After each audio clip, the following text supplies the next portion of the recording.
नमस्कार दोस्तों, आज की क्लास में फिर से आपका एक बार स्वागत है। और आज का हमारा टॉपिक है दोस्तों सीबीआई मतलब central bureau of investigation. News में आपने इसके बारे में काफी दोस्तों सुना होगा, तो आज हम इसको बहुत ही डिटेल में जानेंगे। तो चलिए स्टार्ट करते हैं आज की क्लास को।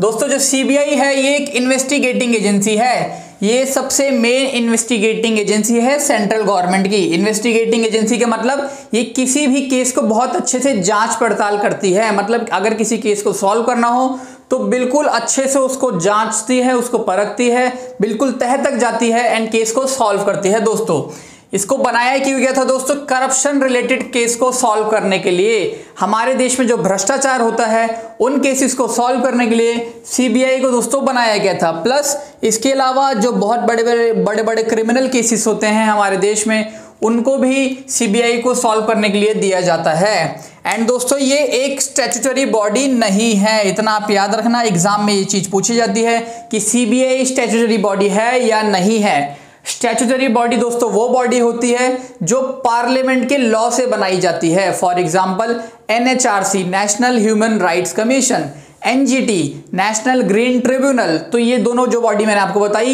ये स्टैट्यूटरी बॉडी है, मतलब पार्लियामेंट का एक लॉ आया था उन बॉडी को बनाने के लिए। एंड जो हमारा सीबीआई है ये एग्जीक्यूटिव ऑर्डर से बनाया गया था दोस्तों, मतलब गवर्नमेंट ने एक ऑर्डर पास किया इस बॉडी को बनाने के लिए। तो आप ये याद रखिएगा कि ये स्टैट्यूटरी बॉडी नहीं है। एंड दोस्तों ये बनाया गया था किस कमेटी के रिकमेंडेशन पे, ये भी एग्जाम में पूछा जाता है, दैट इज संथानम कमेटी। दोस्तों ये कमेटी बनाई गई थी 1962 से 64 के बीच में प्रिवेंशन ऑफ करप्शन को, मतलब एक तरह से इसका मेन थीम यही था प्रिवेंशन ऑफ करप्शन, कि करप्शन को रोकने के लिए क्या क्या किया जाए।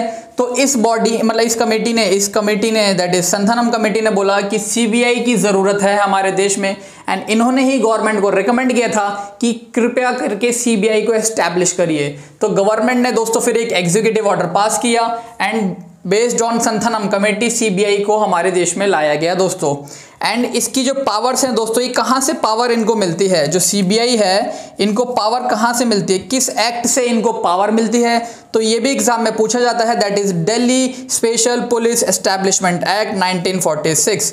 ये एक एक्ट आया था दोस्तों 1946 में एंड इसी एक्ट के तहत सीबीआई को पावर दी जाती है। एंड दोस्तों इस सबसे इंपॉर्टेंट बात जिससे बच्चे कंफ्यूज होते हैं एग्जाम में वो ये है कि ये ministry of personnel public grievances and pensions के अंडर में आती है। मतलब आप लोगों को अगर ऑप्शन दिया जाएगा तो आप ज़्यादातर लोग आप इसको मिनिस्ट्री ऑफ होम अफेयर्स में डालेंगे, जो कि बहुत गलत चीज़ है। ये ministry of personnel public grievances and pensions के अंडर आती है। सीबीआई इस मिनिस्ट्री को दोस्तों रिपोर्ट करती है। तो आप ये याद रखिएगा कि ये मिनिस्ट्री ऑफ होम अफेयर्स में नहीं आती।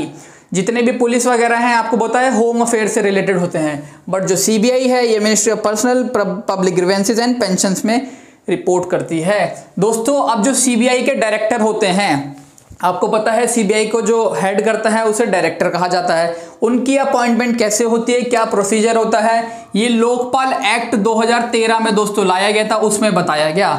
आप लोगों को पता है अन्ना हजारे साहब 2013 में जब ये एक्ट लाया गया इसके लिए अनशन पे बैठे थे, तभी भारत सरकार ये एक्ट लेकर आई थी। उस टाइम दोस्तों एक डायलॉग भी बहुत फेमस चल रहा था कि ना तन से ना मन से ना धन से सरकार डरती है तो सिर्फ अन्ना के अनशन से। तो दोस्तों जैसे ही सरकार एक तरह से डरी तो वो लोकपाल एक्ट लेकर आई एंड उस एक्ट में दोस्तों लिखा था, मतलब उस एक्ट में लिखा गया कि अगर डायरेक्टर साहब को अपॉइंटमेंट करना है, मतलब अगर सीबीआई के डायरेक्टर को अपॉइंट करना है तो एक सिलेक्शन कमेटी बनाई जाएगी। एंड उस सिलेक्शन कमेटी में दोस्तों प्राइम मिनिस्टर हेड होंगे, प्लस उसमें 2 और मेंबर्स होंगे। कौन होंगे? लीडर ऑफ ऑपोजिशन, मतलब जो ऑपोजिशन में पॉलिटिकल पार्टी होती है उनके जो लीडर होंगे कहाँ पे? लोकसभा में। लीडर ऑफ ऑपोजिशन इन लोकसभा, वो दोस्तों इसके मेंबर होंगे इस कमेटी के। Plus chief justice of India और सुप्रीम कोर्ट के कोई जज। अगर चीफ जस्टिस ऑफ इंडिया खुद नहीं आ सकते तो वो किसी और सुप्रीम कोर्ट के जज को भेज देते हैं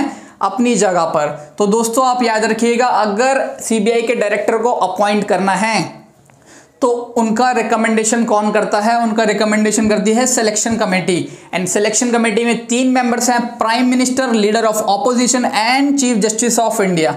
तो आप समझ सकते हैं कि जो सीबीआई है, इनके जो डायरेक्टर हैं, ये कितनी बड़ी पोजीशन है कि इनके अपॉइंटमेंट के लिए prime minister, leader of opposition and chief justice of India को मिलकर फैसला लेना होता है। ये दोस्तों लीडर ऑफ ऑपोजिशन और सीजीआई इसलिए इसमें ऐड किया गया ताकि गवर्नमेंट का रोल थोड़ा इसमें कम हो सके, वरना दोस्तों गवर्नमेंट इस बॉडी का मिसयूज कर सकती थी। इसलिए सीजीआई को डाला ताकि जो चीफ जस्टिस साहब हैं एक तरह से न्यूट्रल होकर फैसला ले सकें। फिर जो ऑपोजिशन, आपको पता ही है हमेशा गवर्नमेंट को क्रिटिसाइज करने का इनका मेन काम होता है, चाहे कोई भी ऑपोजिशन हो, जरूरी नहीं है इसी गवर्नमेंट की बात है, ऑपोजिशन का काम ही है दोस्तों। एंड ऑपोजिशन बहुत ज़रूरी भी है डेमोक्रेसी को अच्छे से चलाने के लिए, इसलिए इन दोनों बॉडी को इसमें डाला। तो अगर सीबीआई के डायरेक्टर को अपॉइंट करना है तो 3 मेंबर्स की कमेटी, मतलब 3 मेंबर्स अगर रिकमेंड करेंगे तभी उनका अपॉइंटमेंट हो सकेगा, that is prime minister, leader of opposition and chief justice of India.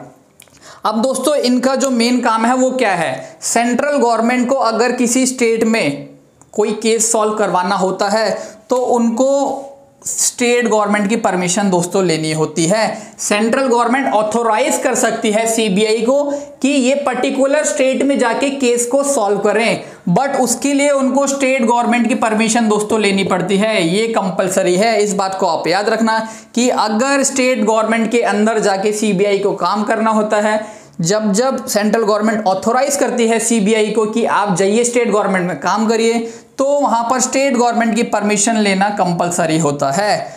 Plus दोस्तों ये तो है कि अगर देखिए गवर्नमेंट को भेजना है, सेंट्रल गवर्नमेंट को भेजना है तो उनको स्टेट की कंसेंट लेना होता है। बट आप यहाँ पे देखिए सुप्रीम कोर्ट और हाई कोर्ट के जो जजेस होते हैं, मतलब अगर supreme court and high court के जज ने फैसला सुनाया कि सीबीआई आपको एक केस को सॉल्व करना है, तो दोस्तों वो ऑर्डर होता है, मतलब उनको किसी की परमिशन नहीं चाहिए, ना ही सेंट्रल गवर्नमेंट की ना ही स्टेट की। वो डायरेक्ट सीबीआई को ऑर्डर करते हैं कि इस केस को इन्वेस्टिगेट करिए, ये ऑर्डर करते हैं दोस्तों, ये किसी से परमिशन नहीं लेते। हमारे जो कोर्ट्स होते हैं, ये होती है supreme court and high courts की पावर। एंड दोस्तों इनका जो एक और काम होता है सीबीआई का, वो क्या होता है कि सेंट्रल विजिलेंस कमीशन, आपने सुना होगा, एक बॉडी है हमारे देश में, ये भी स्टैट्यूटरी बॉडी है दोस्तों। Central vigilance commission and Lokpal दोस्तों जो अभी एक्ट पढ़ा है इसके तहत एक लोकपाल भी हमारे देश में नियुक्त किए जाते हैं। इन दोनों को भी असिस्ट करती है सीबीआई। असिस्ट का मतलब एक तरह से असिस्टेंट का काम करती है कि अगर सीवीसी यानी सेंट्रल विजिलेंस कमीशन या लोकपाल साहब को अगर इनकी हेल्प चाहिए होगी सीबीआई की, तो वो सीबीआई को बोलती है एंड सीबीआई फिर इनकी हेल्प करती है दोस्तों। एंड इसके अलावा दोस्तों एक चीज़ और इम्पॉर्टेंट है कि इंटरपोल केसेस में, मतलब जब इंटरनेशनल लेवल पे कोई क्राइम होता है तो सीबीआई उस टाइम पे भी फॉरेन कंट्रीज की इन्वेस्टिगेटिंग एजेंसीज को मदद करती है। फॉर एग्जांपल मान लीजिए कोई इंटरपोल मेंबर कंट्रीज की दोस्तों एक अलग पूरी एक लिस्ट है कि कहाँ पर एक तरह से समझौता होता है ना, मतलब सारी कंट्रीज में कि कहाँ कहाँ पर एक दूसरे को हेल्प करेंगे। तो इंटरपोल मेंबर कंट्रीज में अगर किसी को ज़रूरत होती है कि उनको इंडिया से कुछ फैक्ट चाहिए तो सीबीआई उनको मदद करती है इन्वेस्टिगेट करने में। ऐसे ही अगर हम लोगों को कोई हेल्प चाहिए होती है फॉरेन कंट्री से तो वहाँ की इन्वेस्टिगेटिंग एजेंसी हम लोगों की मदद करती हैं। तो इस केस में भी दोस्तों सीबीआई का ही रोल आता है और कोई बॉडी नहीं है, सीबीआई है फॉरेन कंट्रीज में एक तरह से जो इन्वेस्टिगेटिंग एजेंसीज होती है उनको हेल्प करती है। उसके बाद दोस्तों इनका रिमूवल कैसे होता है, ये बहुत ही इंपॉर्टेंट चीज़ है दोस्तों। अभी 2 साल पहले ये बहुत ही ज़्यादा हॉट टॉपिक था कि इनको रिमूव कैसे किया जाएगा, क्योंकि गवर्नमेंट ने दोस्तों एक तरह से इनको छुट्टी पे भेज दिया था एक बार सीबीआई के डायरेक्टर को, जो कि इलीगल कहा गया। एंड सुप्रीम कोर्ट ने उसको कैंसिल करके बोला कि उनको वापस से उनके पद पर बैठाया जाए। एंड पूरा एक प्रोसेस बताया कि अगर सीबीआई के डायरेक्टर को रिमूव करना है तो कैसे कर सकते हैं आप। तो सबसे पहले तो दोस्तों 2 साल का इनका टेन्योर होता है, जो सीबीआई के डायरेक्टर होते हैं इनका 2 साल का टेन्योर होता है। सुप्रीम कोर्ट ने अपनी एक जजमेंट में बोला 1998 में एक सुप्रीम कोर्ट की जजमेंट आई और उस केस का नाम था दोस्तों Vineet Narayan versus union of India case 1998। इसमें सुप्रीम कोर्ट ने बोला कि अगर सीबीआई के डायरेक्टर को रिमूव करना है, मतलब अगर उनको उनके पद से हटाना है तो आप तभी हटा सकते हैं, मतलब ओनली आप तभी हटा सकते हैं जब आपके पास अप्रूवल होगा सिलेक्शन कमेटी का। एंड सिलेक्शन कमेटी दोस्तों कौन थी, अभी मैंने आपको बताया ही था कि सिलेक्शन कमेटी दोस्तों ये रही, PM, leader of opposition and chief justice of India. मतलब अपॉइंट करना है तो भी इनकी परमिशन चाहिए एंड अगर इनको रिमूव करना है तो भी इन्हीं की परमिशन चाहिए। बिना इनकी परमिशन के आप सीबीआई के डायरेक्टर को उनके पद से नहीं हटा सकते।